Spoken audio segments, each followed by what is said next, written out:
السلام عليكم ورحمة الله تعالى وبركاته. إن شاء الله حنتكلم عن عملية التنظيف الذاتي للمكيف القريب. أود أن أقول في البداية أن هذه الخاصية ليس متوفرة في جميع المكيفات القريب، وإنما متوفرة في البلور فقط.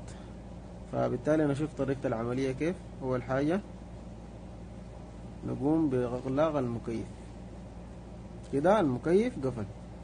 وتاني نفعل الخاصية، نضغط على مود وفان الاثنين، نضغط عليهن الاثنين في وقت واحد لمدة 5 ثواني إلين تظهر معي علامة CL في الشاشة.